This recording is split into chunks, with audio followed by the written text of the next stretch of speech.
샬롬 29번째 혹은 지금 이 순간 잭스를 복제하고 있을지도 모른다. 데이트 어스의 분산형 아키텍처를 감안할 때 그리퍼가 이 놀이터가 위치한 대륙 어딘가에 있다면 잭스도 위험하다. 잭스는 여전히 텔레비전에서 본 영상에 관해 질문하고 있다. 애나는 자기 계정에서 실행 중인 모든 데이터 어스 프로세스를 표시하는 윈도우를 열고 잭스를 나타내는 항목을 골라 정지시킨다. 놀이터에 있던 잭스는 질문을 하던 중 정지되고 사라진다. 잭스 무슨 일? 마르코가 묻는다. 애나는 대리게 프로세스 윈도우를 열고 두 사람은 서로에게 완전한 권한을 부여하고 있었다. 마르코와 폴로를 정지시킨다. 그러나 다른 디지언트들에 대해선 전적인 권한이 없기 때문에 이제 무슨 일을 해야 할지 알 수가 없다. 남은 디지언트들은 눈에 띄게 동요하며 혼란에 빠져 있다. 동물과 달리 디지언트에게는 투쟁, 도피 반응이 없다. 페로몬 냄새나 위험을 알리는 울음소리에 반응하지도 않는다.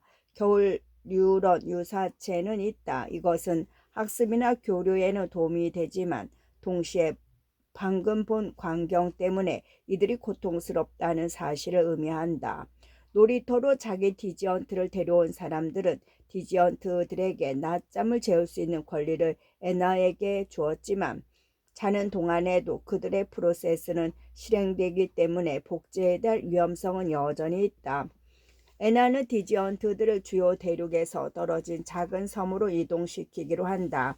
그곳이라면 실행 중인 프로세스를 그리퍼가 스캔하고 있을 가능성이 적을지도 모른다. 자, 모두들 동물원으로 놀러가자. 애나는 반게아 군도의 게스트 센터로 통하는 포털을 열고 디지언트들을 그 안으로 들어가게 한다. 게스트 센터는 비어있는 듯 보이지만 위험을 무릅쓸 수는 없다. 그녀는 디지언트들을 억지로 재운 다음 모든 오너에게 메시지를 보내 디지언트를 데리러 올 장소를 알린다. 애나는 자신의 아바타를 디지언트들과 남겨두고 게시판으로 가 모든 사람에게 경고를 보낸다. 그 뒤 1시간 동안 오너들이 자기 디지언트들을 데리러 온다. 그 사이 애나는 게시판에서 녹주류처럼 논란이 번져가는 상황을 지켜보고 있다. 분노를 표출하거나 관계자들에게 소송을 걸겠다고 위험하는 글들이 올라온다. 몇몇 게이머가 디지언트에게는 금전적 가치가 없으므로 오너의 불평 따위는 자기들이 입은 피해에 비하면 세 발의 피라고 주장하자 그 즉시 게시판은 전쟁통이다. 애나는 그런 논쟁의 대부분을 무시하고 데이터어스 플랫폼의 운영회사인 대산 디지털의 공식 반응에 관한 정보를 찾는다. 마침내 알맹이 있는 뉴스 하나가 보인다. 글쓴이 엘리게 벨트람. 대산이 데이터어스의 보안 아카텍처를 업그레이드했고 그걸로 뚫린 곳을 막을 수 있다고 공표했어. 원래는 내년 업데이트에 포함될 예정이었지만 이번 사건 때문에 일정을 앞당겼다군. 구체적인 스케줄은 아직 알려줄 수 없다고 했지만 그때까지는 모두 디지언트들을 정지시켜 놓는 편이 나을 거야. 글쓴이 마리아 쟁. 그것 말고도 다른 옵션이 있어. 리스마 군하완이 지금 사실 섬을 하나 개설 중인데 거기선 승인된 코드만 실행될 거래. 최근 구입한 건 하나도 쓸 수 없지만 뉴로블레스트 계열 디지언트라면 문제없이 실행시킬 수 있어.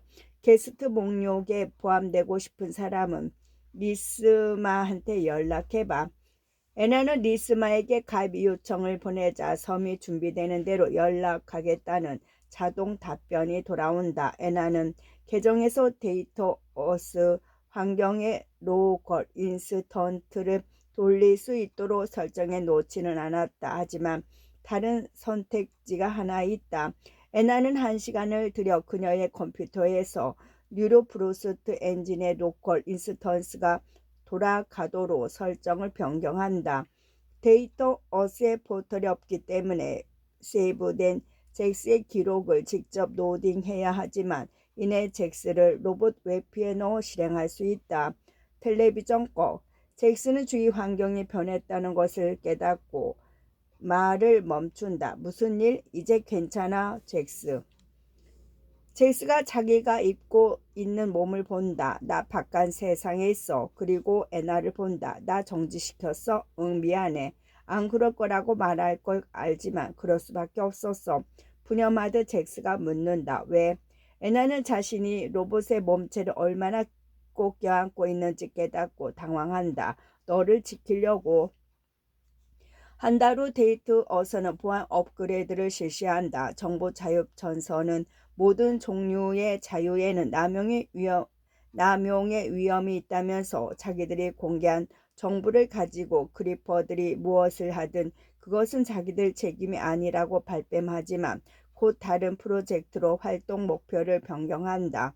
적어도 당분간 데이터 어스의 공공 대륙들은 디지언트들에게 다시 안전한 곳이 된다. 그러나 이미 받은 피해는 되돌릴 수 없다. 개인적으로 이루어지고 있는 복제들을 일일이 추적할 방도는 없다. 그리고 설령 디지언트 고문 동영상이 더 이상 올라오지 않는다고 해도 많은 뉴로블레스트 오너들은 그런 일들이 벌어지고 있다는 생각만으로 견디기 힘들어한다. 그런 사람들은 자기 디지언트를 영구 정지시키고 유저 그룹을 떠난다. 동시에 복제된 디지언트들, 특히 글 읽을 법을 배운 이용 가능해졌다는 사실에 고무된 사람들도 있다. 어떤 인공지능 연구소 사람들의 경우는 온실에 방치된 디지언트들이 독자적인 문화를 발전시킬 수 있을지 궁금해하고 있었지만 지금까지는 글을 읽을 줄 아는 디지언트에게 접근할 길이 없었고 직접 키울 생각도 없었다. 그런데 이제 상황이 달라져 연구자들은 글을 읽을 줄 아는 디지언트 복제들을 가급적 많이 모아 연구 대상으로 사용한다. 대부분 독해 능력이 가장 뛰어난 오리가마 디지언트이지만 뉴로블레스트 계열도 일부 섞여 있다. 연구자들은 그들을 책과 소프트웨어 라이브러리를 갖춘 시설 섬에 격리하고 온실 속도로 섬을 돌리기 시작한다. 게시판에는 병 속에 담긴 도시들, 탁상 위에 소우주에 관한 억측이 넘쳐흐른다. 대륙은 이런 아이디어가 터무니없다고 생각하기 때문에 아무리 많은 책을 주더라도 유기된 어린아이들의 무리는 독학자가 되지 못한다. 실험 결과를 알리는 글을 읽고도 놀라지 않는다. 모든 실험 그룹은 결국 야상화되어 버렸다. 그러나 디지언트들은 생득적으로 공격 본능이 충분치 않기 때문에 파리 대왕식의 야만적인 존재로 대화하지는 않는다. 단지 비계층적이고 느슨한 무리들로 갈라졌을 뿐이다. 초기 단계에서는 각각의 무리가 습관의 힘에 이끌려 정해진 일과를 유지한다. 공부할 시간이 되면 책을 읽거나 교육 소프트웨어를 이용하고 놀 시간이 되면 놀이터로 간다. 그러나 제3자에 의해 강화되지 않으면 이런 의뢰는 값싼 노끈처럼 금세 불려버린다. 결국 모든 물체에는 장난감이 모든 공간을 놀이터가 되고 디지언트들은 가지고 있던 스킬을 점점 잃어간다. 일종의 고유 문화를 발전시키지만 바이옴 내부에서 자력 진화한다면 야생 디지언트들로 보일 수 있는 결과이다. 흥미롭기는 하지만 이것은 연구자들이 추구하는 발생기 문명과는 거리가 멀기 때문에 그들은 사실 삶을 재설계하려고 시도한다. 실험군이 다양성을 증가시키기 위해 교육된 디지언트들의 오너들에게 복제품을 기부해 달라고 요청한다. 실제로 몇몇 오너가 이 요청에 응하는 것을 보고 대리건 놀란다. 읽기 교습 비용을 대는 일에 지친 데다 야생화된 디지언트들이 고통받지 않는다는 사실만으로 만족하는 듯하다. 연구자들은 다양한 인센티브 완전 자동화되기 때문에 실시간 게임이 필요 없는 것을 고안하여 디지언트들에게 계속해서 동기를 부여한다. 나태함에는 반드시 대가가 따르게 한다. 그 결과 수정된 시험군 중 몇은 야생화를 피해간다. 그러나 그 어떤 개체도 기술적 발전을 향한 동정에는 오르지 못한다. 연구자들은 오리가미 게놈이 무엇인가 결여되어 있다는 결론을 내린다. 그러나 대립이 보는 한 잘못은 연구자들 쪽에 있다. 그들은 단순한 진실을 보지 못하고 있다. 복잡한 정신은 스스로 발전할 수 없다. 그럴 수 있다면 야생화된 인간 아이들도 다른 아이들과 전혀 다르지 않아야 한다. 정신은 무관심 속에서도 혼자서 쑥쑥 자라는 잡초처럼 자라지는 않는 법이다. 만약 그렇다면 고아원에 버려진 아이들도 너나 없이 훌륭하게 자랄 것이다. 정신이 그 자제력을 완전히 발휘하는 방향으로 나아가려면 다른 정신들에 의한 교화가 필요하다. 그리고 그런 교화야말로 대립이 마르코와 폴로에게 제공하려는 것이다.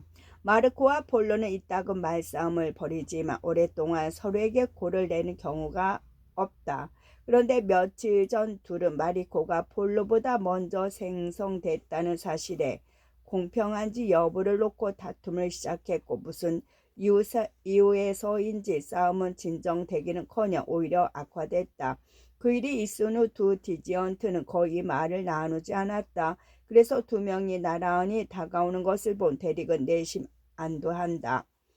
다시 함께 있는 걸 보니 기쁘다. 서로 화해했어? 아냐? 폴로가 말한다. 아직 화났어. 유감이야. 두 명 모두 대릭 도움 필요해. 마르코가 말한다. 알았어. 어떻게 하면 될까? 큰 싸움 일어나기 전 지난주로 되감아줘. 뭐? 디지언트에게 체크포인트에서 다시 복원해달라는 요청을 들은 것은 처음이다. 왜 그러고 싶은 건데? 큰 싸움 기억하기 싫어. 마르코가 말한다. 난 즐거운 거 좋아. 화나는 거 싫어. 폴로가 말한다. 대릭은 우리 즐거운 거 원하잖아. 그렇지? 대릭은 현재 상태의 그들과 체크포인트에서 복원한 그들 사이의 차이에 대해서는 언급하지 않기로 한다. 물론 그렇지만 너희들이 싸울 때마다 다시 되감아 줄 수는 없어. 그러니까 조금씩 더 시간을 두고 기다려봐. 그럼 화도 가라앉을 거야. 기다렸고 아직도 화나. 폴로가 말한다. 너무너무 큰 싸움. 다시는 일어나는 거 안 원해.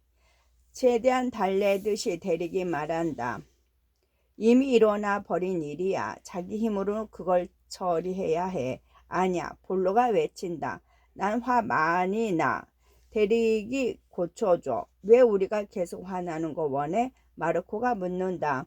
난 너희들이 계속 화나는 걸 원하지 않아. 난 너희들이 서로 용서하기를 원해.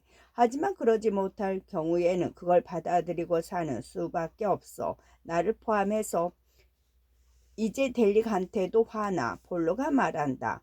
디지언트들이 각기 다른 방향으로 흩어진다. 델릭은 자신의 결정이 옳았는지 자문한다. 마르코와 폴로를 키우는 일은 언제나 쉽지만은 않았지만 예전에 체크포인트로 그들을 되감은 적은 단 한 번도 없었다. 지금까지는 성공적인 전략이었는데 앞으로도 그럴지는 확신이 서지 않는다. 디지언트 양육을 위한 안내서 따위는 존재하지 않는다. 동물이나 어린아이를 키울 때의 방법론을 응용해도 성공 확률과 실패 확률은 반반씩이다. 디지언트의 육체는 단순하기 때문에 성장을 향해 항해하는 중에도 유기체의 호르몬이 불러일으키는 역조 현상이나 폭발적인 폭풍 따위로부터 자유롭다. 그렇다고는 해도 심기가 불편해지는 일이 없다거나 성격이 전혀 변하지 않는다는 얘기는 아니다. 디지언트들의 정신은 뉴로블래스트 게놈이 규정하는 위상 공간의 새로운 영역으로 끊임없이 이행하고 있기 때문이다. 사실 디지언트들은 영원히 성숙하지 않을 가능성도 있다. 생물학적 모델에 입각한 발달 정책이라는 게 개념 또한 디지언트의 경우 반드시 들어맞지는 않는다. 디지언트들이 계속 실행되는 한 그들의 개성 역시 그것에 맞춰 계속 발달할 가능성이 있다. 오직 시간이 말해줄 것이다. 대륙은 방금 경험한 마르코와 폴로 이를 누군가와 의논하고 싶다. 유감스럽게도 그러고 싶은 상대는 아내가 아니다. 웬디는 디지언트의 성장 잠재력을 이해했고 보살피는 시간이 길어지면 길어질수록 마르코와 폴로의 능력이 향상되리라는 사실을 인지하고 있었다. 단지 그럴 가능성에 대해 열의를 느끼지 못할 뿐이다. 남편이 디지언트에게 쏟는 시간과 관심에 분개하고 있는 그녀는 대감아 달라는 그들의 요청을 무기한 정지의 기회로 여길 것이다. 대리기 의논하고 싶은 상대는 물론 애나다. 예전에는 근거가 없다고 느꼈던 웬디의 우려는 바야흐로 현실이 되려 하고 있다. 대리기 애나에게 우정을 넘어선 감정을 느끼기 시작한 것은 명백했다.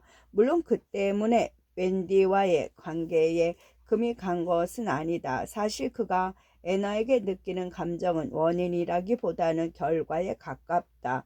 애나와 함께 보내는 시간은 그에게는 안식처이고 분명하지 않고도 디지언트들과 즐겁게 보낼 수 있는 기회였다. 화가 났을 때는 부부 관계가 악화된 것은 웬디 탓으로 돌리기도 하지만 냉정한 마음으로 생각해보면 그런 주장은 불공평하다는 사실을 알 수 있다. 중요한 것은 대릭은 애나를 향한 감정에 휩쓸려 행동하지 않았고 앞으로도 그럴 생각이 없다는 점이다.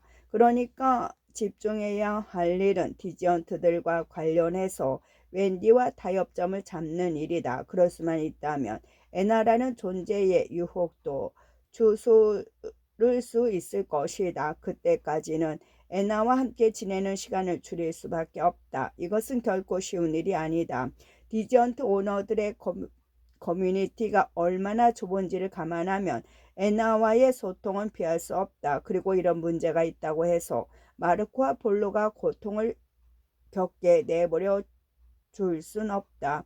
어떻게 해야 할지 아무런 확신이 서지 않는다. 그러나 애나에게 진화로 조언을 얻는 대신 전화로 조언을 얻는 대신 일단 게시판에 질문을 올리기로 한다. 또다시 1년이 흐른다. 시장의 멘틀 흐름이 바뀌면서 가상세계도 이에 상응한 지각 변동을 겪는다. 최신식 분산형 아카테처를 제공한 리얼 스페이스라는 새로운 플랫폼이 디지털 지행도의 핫스폿이 된 것이다. 한편 애니웨어와 레스트 디멘션은 천천히 시기 안정된 구조를 이루면서 외면부 확장을 멈춘다. 데이터 어스는 오랫동안 가상세계들의 터주 대감 노릇을 하며 급격한 성장이나 추락에 저항해 왔지만 이제는 지형을 침식당하고 있었다. 끝.